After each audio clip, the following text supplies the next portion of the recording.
Hello friends, आज हम mechanics of solid के टॉपिक टॉर्जन के बारे में पढ़ेंगे। टॉर्जन क्या है? टॉर्जन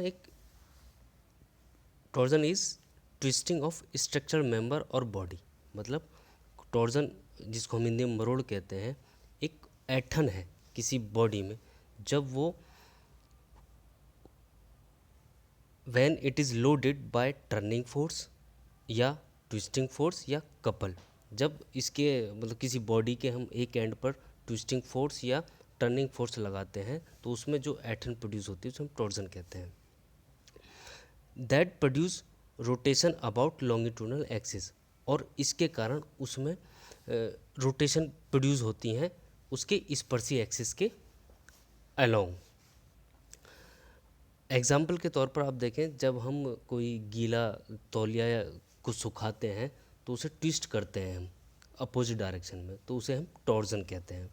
या फिर उसे देखें, अगर हम कोई शाफ्ट लें और उसका एक एक्सिस फिक्स कर दें और दूसरे एक्सिस पर दूसरे एंड पर हम उस पर कोई ट्विस्टिंग फोर्स लगाएं या टर्निंग फोर्स लगाएं तो उसमें ट्विस्ट प्रोड्यूस हो जाती है या वो ट्विस्ट हो जाते हैं, तो उसे हम टॉर्जन कहते हैं।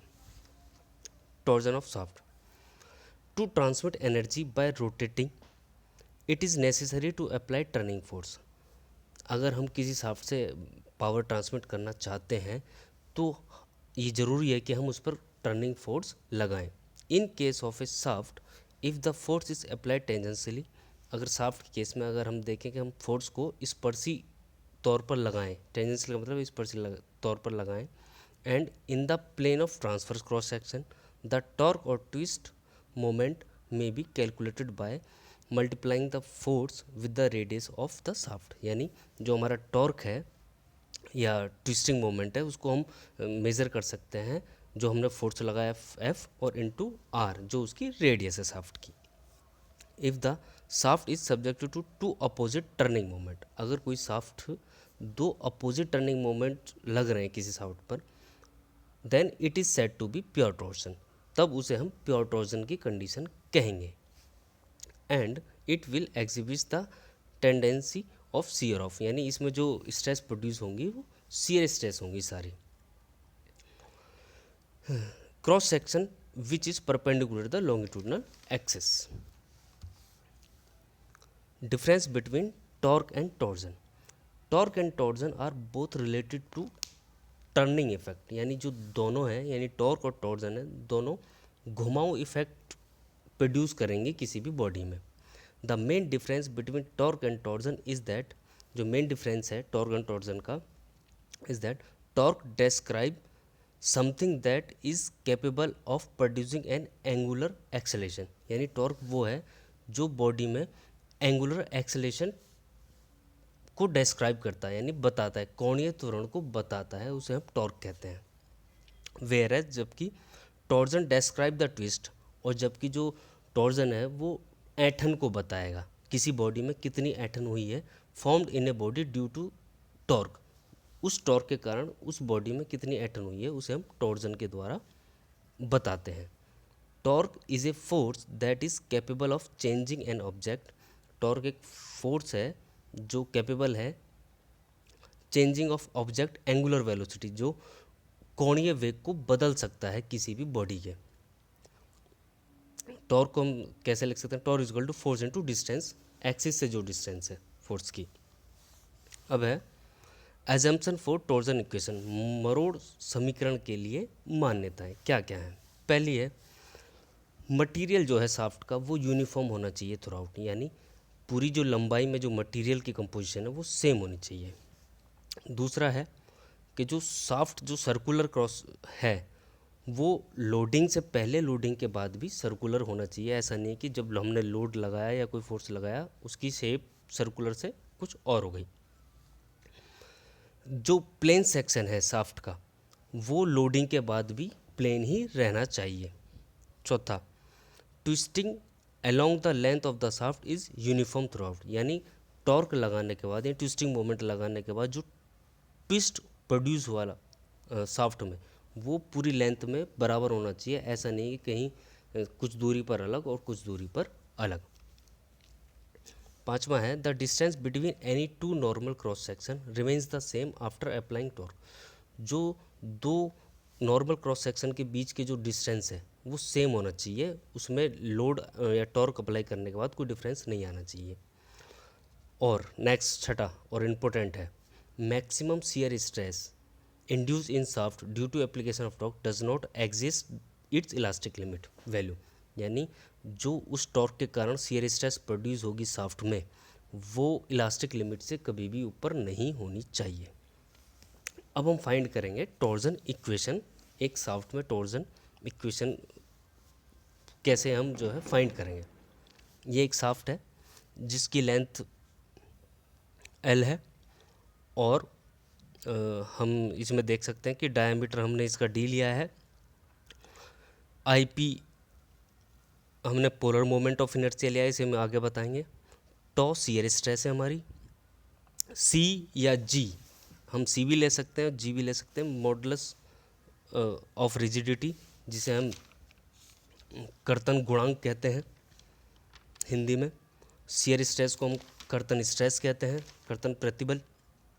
थीटा एंगल ऑफ ट्विस्ट है, यानी जिस एंगल पर वो ट्विस्ट हो रहा है हमारा उस टर्निंग मोमेंट के कारण।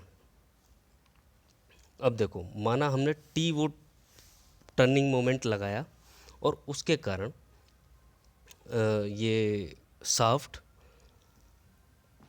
ट्विस्ट हो गई एंगल थीटा से, और हमने एक प्लेन ले लिया ए एम और एम डैश, जहाँ पर वो एम से एम डैश ट्विस्ट हो गई एंगल थीटा से। अब देखो consider shaft fix eight one and, हमने इस शाफ्ट कंसीडर करी जो एक एंड पर फिक्स है।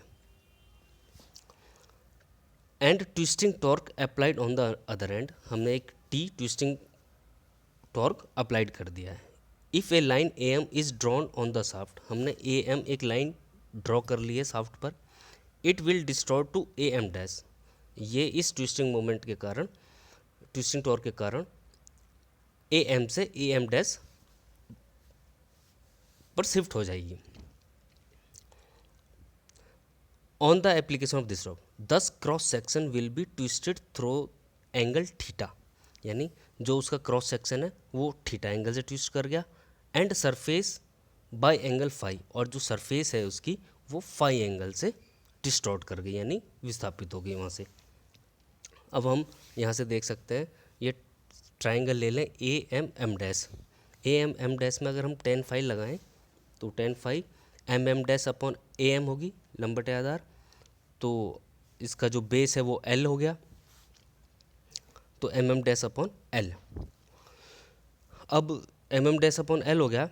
अब हमें पता है एम एम डैश एक आर्क की तरह काम करेगा, और आर्क जो होता है रेडियस इंटू थीटा होता है, यानी रेडियस इंटू एंगल। एंगल तो हमारा थीटा से ट्विस्ट हुई है वो, तो M M dash is equal to R into theta. तो यहाँ पर tan phi is equal to M M dash upon L, तो एम एम डैश की जगह हम आर थीटा रख सकते हैं। क्योंकि यहाँ फाई की वैल्यू बहुत कम है तो हम टेन फाई को फाई के बराबर रख लेते हैं, यानी phi is equal to tan phi is equal to phi, यानी यहाँ फाई की वैल्यू आ गई आर थीटा अपॉन एल। इसको हम इक्वेशन नंबर 1 कह देते हैं। आगे हम ये भी जानते हैं कि जो हमारी शियर स्ट्रेन है यानी कर्तन विकृति है वो होती है शियर स्ट्रेस अपॉन यानी कर्तन प्रतिबल अपॉन कर्तन गुणांक यानी मॉडुलस ऑफ रिजिडिटी, जिसको मैंने पीछे भी कहा था सी भी लिख सकते हैं और जी भी लिख सकते हैं। तो क्या हुआ phi is equal to shear stress क्या होती है हमारी टॉ, और कर्तन गुणांक क्या हो गया हमारा सी या जी, यहाँ पर हमने जी लिया है। अब कंपेयर करेंगे हम इक्वेशन 1 और 2 का। 1 और 2 क्योंकि यहाँ भी फाई है और ऊपर भी फाई है, तो इन दोनों को अगर हम कंपेयर करें तो हमें क्या इक्वेशन मिली, R theta upon L is equal to tau upon G, या हम क्या कह सकते हैं tau upon G is equal to नहीं tau upon R is equal to G theta upon L, और इसको हम इक्वेशन नंबर 3 कर देते हैं।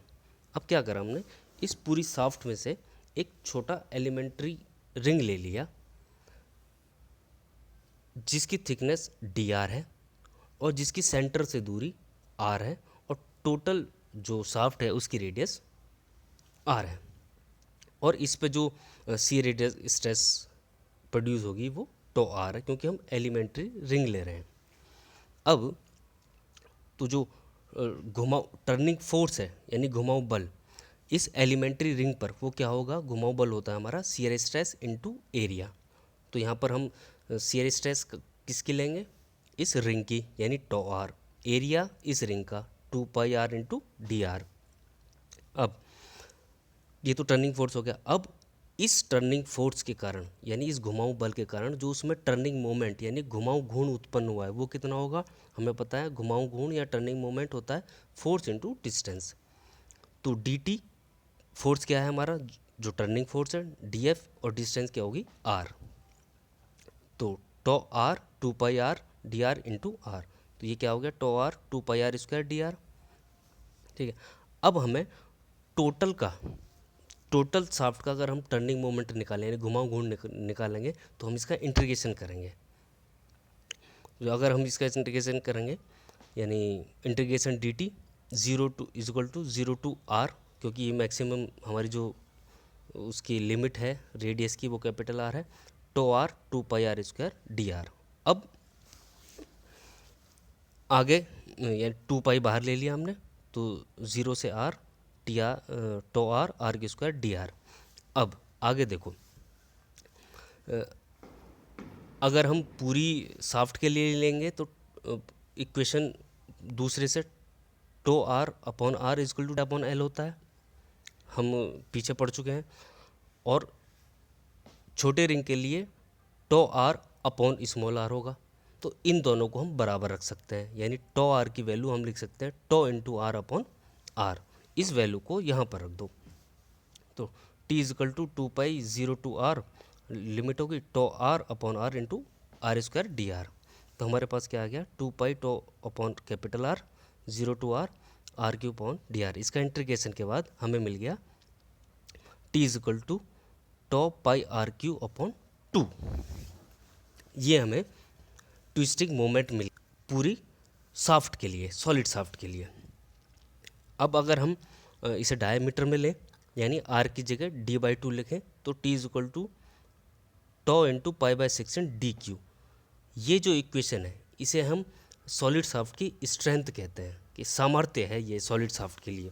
अगर होलो शाफ्ट के लिए हम आगे पढ़ेंगे।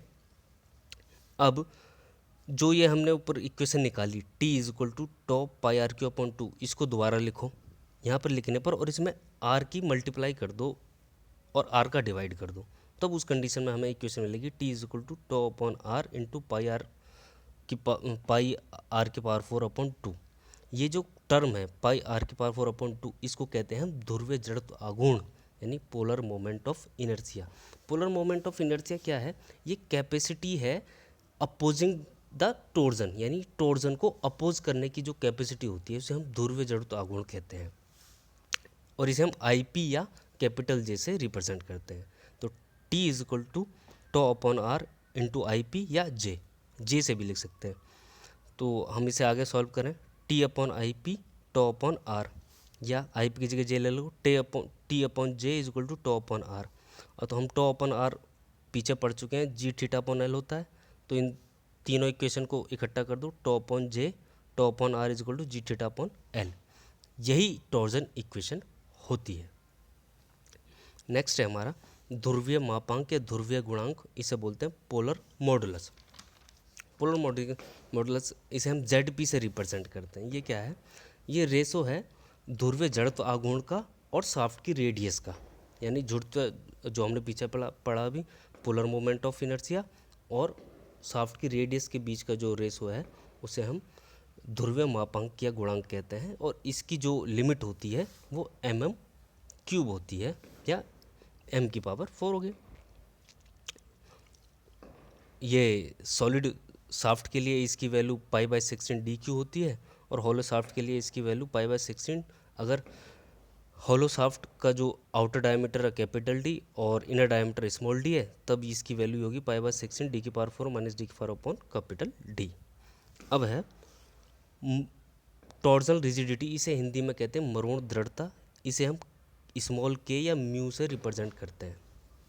ये क्या है कि ये मल्टीप्लिकेशन है कर्तन गुणांक का और ध्रुवीय जड़त्वागुण का, यानी कर्तन गुणांक जी या सी लिखते हैं, जिसे हम शियर मॉडुलस कहते हैं या मॉडुलस ऑफ रिजिडिटी कहते हैं, और पोलर मोमेंट ऑफ इनर्शिया को हम जे लिखते हैं। तो K is equal to J into G या सी। अब हम इक्वेशन ले लेते हैं टॉर्जन वाली, तो हमें पता है T upon J is equal to G theta upon L. अब T into L, J into G into theta, और ये वैल्यू हमारी होगी के, यानी T into L is equal to K into theta. तो ये एक निकल कर आया, इक्वेशन निकल कर आई। पोलर मोमेंट ऑफ इनर्शिया हम पता है, हम पढ़ चुके हैं कि it is the measure of object capacity to oppose torsion, यानी कि कैपेसिटी है किसी भी ऑब्जेक्ट की जो अपोज करेगा torsion when some amount of torque is applied to it, जब कोई भी टॉर्क इसकी एक्सिस पर अप्लाई किया जाएगा, और इसकी यूनिट मीटर की पावर 4 होती है। अगर हम कंपैरिजन करेंगे सॉलिड शाफ्ट और हॉलो शाफ्ट का, तो कंपैरिजन में कौन बेटर हमें नज़र आएगा। देखो, अगर हम for making of hollow shaft material required is less, यानी अगर हम सेम वेट की अगर हम होलो शाफ्ट बनाए तो सॉलिड शाफ्ट के कंपैरिजन में इसमें कम मटेरियल लगेगा।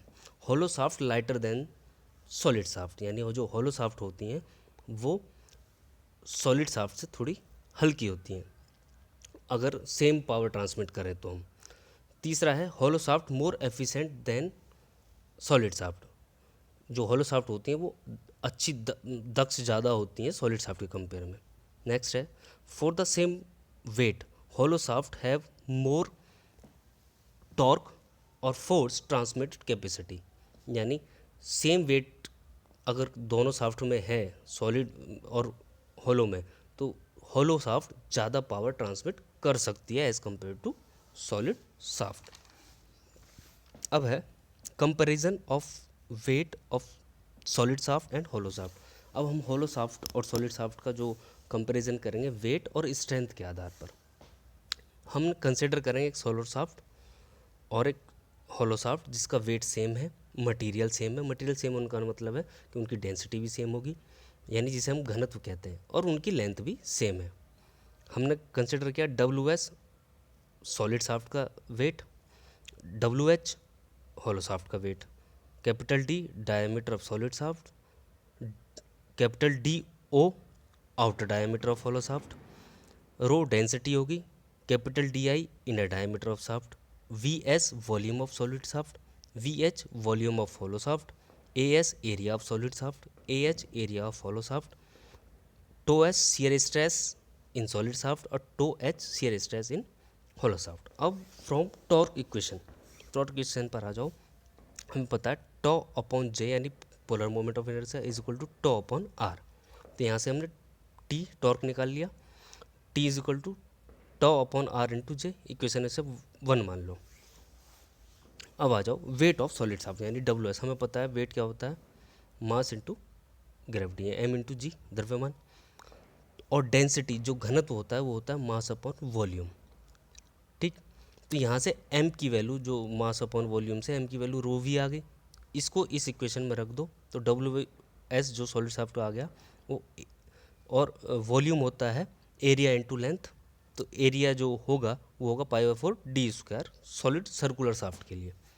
तो यहाँ WS आ गया यानी वेट ऑफ सॉलिड शाफ्ट आ गया π/4 d² रो जी एच। सिमिलरली हम हॉलो शाफ्ट के लिए निकालेंगे। हॉलो शाफ्ट के लिए हमें 2 डायमीटर लेने, तो उसका जो वेट आएगा वो आएगा π/4 DO का स्क्वायर माइनस DI का स्क्वायर रो L इंटू जी।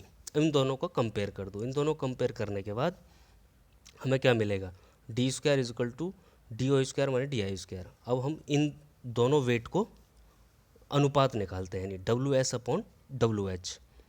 तो WS के लिए हमें क्या मिला, कैपिटल D का स्क्वायर, और WH के लिए हमें मिला WO का स्क्वायर माइनस WI का स्क्वायर।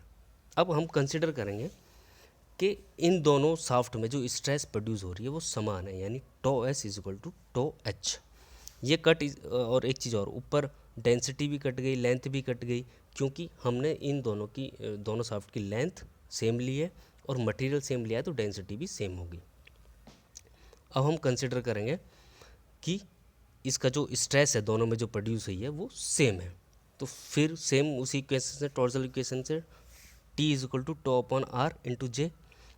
और हमें पता है फॉर सॉलिड शाफ्ट, अगर हम सॉलिड शाफ्ट के लिए लें तो TS लिख देंगे ऐसे हम, और TS लिखेंगे तो फिर जो स्ट्रेस होगी वो भी सॉलिड शाफ्ट वाली होगी, यानी टो एस। आर की जगह हम D/2 कर देंगे इंटू जे। और जो जे है हमारा IP, जिसे हम IP कहते हैं, polar moment of inertia, solid shaft के लिए π/32 D⁴ होता है, π/32 D⁴। इसकी हम, और इसको हम इस यहाँ पर रख देते हैं, तो to DS D/2 into π/32 D⁴, इसे हम स्ट्रेंथ ऑफ सॉलिड शाफ्ट कहते हैं, पीछे हम पढ़ चुके हैं। इसे सॉल्व करने के बाद हमें मिलेगा टो एस π/16 D⁵, इसी को हम सॉलिड शाफ्ट की स्ट्रेंथ कहते हैं, पीछे पढ़ चुके हैं। अब होलो शाफ्ट के लिए हम निकालेंगे। होलो शाफ्ट के लिए हम सिमिलरली जो ऊपर किया वही वो किए नीचे भी करेंगे, तो हमें यहाँ मिलेगा tau TH π/16 D⁴ minus DI⁴ upon DO into tau H. अब इन दोनों इक्वेशन को हम कंपेयर करेंगे। इन दोनों इक्वेशन को कंपेयर करने के बाद हमें D की वैल्यू आएगी, D² is equal to D⁴ minus DI⁴ 2/3 इनकी पूरे की पावर अपॉन DO की पावर 2/3। अब इस D² की वैल्यू को इक्वेशन नंबर 4 जो ऊपर है, ये WS/WH, इसमें रखेंगे। इसमें रखने पर हमें मिलेगा WS/WH is equal to DI⁴ minus DO⁴ minus DI⁴ की होल का 2/3 अपॉन DO की पावर 2/3 और DO² माइनस DI²। नेक्स्ट है power transmitted by the shaft. ये ऊपर हमारा कंपैरिजन खत्म हुआ। शाफ्ट द्वारा पारित शक्ति। Consider a force F Newton में है जो एक्टिंग टेंजेंशियली, टेंजेंशियल मतलब स्पर्शी बल जिसे कहते हैं, स्पर्शी बल on the shaft of radius R। एक हम स्पर्शी बल लेंगे जो एक शाफ्ट पर लगा है जिसकी रेडियस R है, और इस फोर्स के कारण उसमें घुमाऊ घूर्ण प्रोड्यूस हुआ। जो हमें पता है घुमाऊ घूर्ण क्या होता है, फोर्स इनटू डिस्टेंस, यानी F इनटू R। और इससे क्या हुआ, ये जो शाफ्ट है वो N राउंड पर मिनट घूमने लग जाती है। अब work supply to the shaft per second, अब जो इसके कारण वर्क सप्लाई हुआ टू द शाफ्ट को पर सेकंड, वो क्या होगा, फोर्स इनटू डिस्टेंस। वर्क हमें पता है फोर्स इनटू डिस्टेंस होता है, तो फोर्स F है, डिस्टेंस क्या कवर करी क्योंकि वो गोल है 2πr। N क्या है क्योंकि वो राउंड घूम रही है, राउंड पर मिनट है, तो N/60 हमने यहाँ पर सेकंड कर दिया। तो टर्निंग मोमेंट क्या हुआ, F इंटू आर, यानी F की वैल्यू 2πrn/60 लिख दो। तो यह हो गया, यहाँ पर लिखो F इंटू आर जो होता है वो T हो गया न्यूटन मीटर में। तो W is equal to F into R into 2πn/60। तो F इंटू आर हमारा हो गया T, यानी 2πnt/60। और power transmit by the shaft, ये तो हो गया न्यूटन मीटर पर सेकंड में। अब पावर क्या होगी, पावर सेम ही होगी 2πnt/60, पर ये वाट में होगी। T यहाँ पर मीन और एवरेज टॉर्क है। Okay, thank you.